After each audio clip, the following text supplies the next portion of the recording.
तो बच्चों आज हम जो करने वाले हैं वो है मेंटल मैथ क्लास 10 का आखिरी भाग आज हम करने वाले हैं। इस सीरीज में हमने जो जितने भी प्रश्न किए हैं वो अध्याय 3 से लिए थे। 2 चर वाले समीकरण 3 प्रश्न रह गए थे, ठीक है ना। 60, 61, 62 वो इसमें करेंगे। वीडियो काफ़ी छोटी होने वाली है, तो आप सभी बच्चों से एक ही रिक्वेस्ट है कि आप वीडियो को पूरा देखिए, देखकर स्किप ना करें। और बच्चों प्रैक्टिस जरूर करनी है, अच्छी रैंक लेके आनी है। मैं तो यही कहता हूँ, अच्छे मार्क्स लेके आने हैं। अपने जो पेरेंट्स आपके से उम्मीद रखते हैं उन उम्मीदों को पूरा आपको करना है, ठीक है। तो आइए चलते हैं टेबल पर।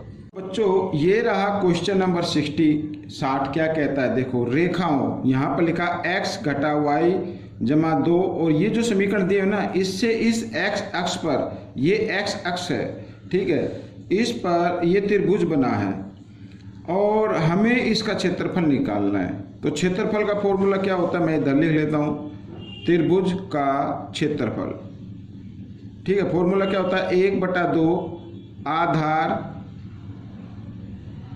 गुणा ऊंचाई, ठीक है, ये फॉर्मूला होता है। अब देखो ये x अक्ष हो गया, ये y अक्ष हो गया, ठीक है, इस तरीके से यहाँ पर। अब यहाँ पर ये बना है त्रिभुज, तो ये आधार माना जाएगा, यहाँ से लेंगे, ये 1 हो गया, 2 3, तो आधार की जो लंबाई है वो कितनी हो गई, 3 इकाई हो गई, तो यहाँ पर लिख देंगे 3, ठीक है, गुना ऊंचाई। ऊंचाई देख लेते हैं, ऊंचाई का मतलब ये होगा यहाँ से यहाँ तक, ठीक है ना, ये ऊंचाई होगी, कितनी है, 4 पे आ रही है, ऐसे गिन भी लो, 1 2 3 और 4, तो यहाँ पे क्या लिखना, 4 लिखना है, ठीक है। और 2 से इसको काट देना, 2 एकम 2, 2 दूनी 4, तो 3 गुणा 2 कितना होता है, 6, तो 6 वर्ग इकाई हो गया, 6 वर्ग इकाई आपका क्षेत्रफल आ गया। तो ये बच्चों ये प्रश्न आपका हल हो गया, ठीक है। आइए करते हैं प्रश्न नंबर 61, ये रहा आपके सामने प्रश्न नंबर 61, ठीक है। अब निम्नलिखित आकृति की सहायता से छायांकित भाग का क्षेत्रफल बताना। ये छायांकित भाग आप देख रहे हैं, थोड़ा मैंने ब्लैक सा किया है ये वाला, तो इसका क्षेत्रफल बताना। तो फॉर्मूला तो आपको वही लगाना पड़ेगा, त्रिभुज का क्षेत्रफल, ठीक है। यहाँ पर मैं लिख लेता हूँ, त्रिभुज का क्षेत्रफल फॉर्मूला क्या होता है, 1/2 आधार गुणा ऊंचाई, ठीक है, ये आधार गुणा ऊंचाई। तो बच्चों 1/2, अब आधार और ऊंचाई देखनी है कितनी है, ये देखो, ये आधार हो गया, यहाँ से यहाँ तक कितना, 4 है, 1 2 3 4, ठीक है, 4 पे आ गया, तो आधार 4 है, और गुणा ऊंचाई। ऊंचाई कितनी है, ऊंचाई ये आ रही बच्चों, यहाँ पर आ रही है ऊंचाई 4, ठीक है, काउंट भी कर सकते हैं, गिन भी सकते हैं, 1 2 3 और 4, तो यहाँ पर लिख दो 4, ठीक है ना। अब इसको 2 से काट दो, 2 एकम 2, 2 दूनी 4, ये तो कट गया, तो 4 गुणा 2 कितना हो गया, 8, तो 8 वर्ग इकाई आ गया, 8 वर्ग इकाई, ठीक है। ये प्रश्न भी आपका हल हो गया।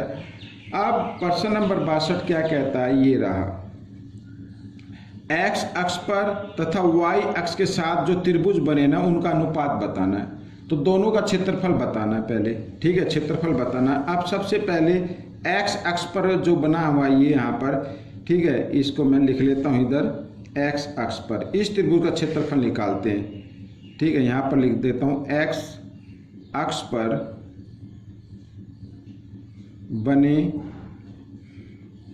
त्रिभुज का क्षेत्रफल, ठीक है, क्या होगा, 1/2 आधार गुणा ऊंचाई। तो आधार गिन लेते हैं बच्चों, यहाँ पर आधार गिन लेते हैं, 1 2 3 4 और 5, ये आ गया 5, ठीक है। ऊंचाई भी गिन लेते हैं, ये ऊंचाई होगी 1 2 3, ऊंचाई कितनी आ गई, 3 आ गई, ठीक है, ये आ गया x अक्ष पर बने त्रिभुज का क्षेत्रफल।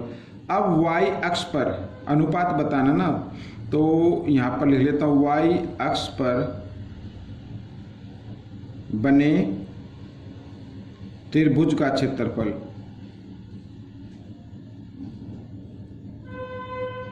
ठीक है, 1/2 आधार गुणा ऊंचाई होता है। आधार इसमें आप इसको मान लीजिए, ये आधार हो गया, तो यहाँ से गिनेंगे 1 2 3 4 और 5, ठीक है, 5 आ गया।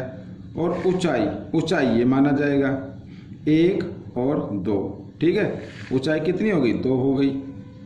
तो अब इनका क्या निकालना, अनुपात निकालना है। तो आप इनका क्या करें, यहां पर लिख देता हूं मैं, क्षेत्रफलों का अनुपात। ठीक है, तो पहले x अक्ष का लिखना है, तो 1/2 गुणा 5 गुणा 3। ठीक है, और ये इस प्रकार नीचे लिखेंगे अनुपात में, यानी बटे में लिख दीजिए 1/2 5 गुणा 2। अब 1/2 से 1/2 कट गया, 5 से 5 कट गया, तो कितना बचा, 3/2 बचा, यानी 3:2 आ गया। ठीक है, इस तरीके से ये प्रश्न आपका हल हो गया।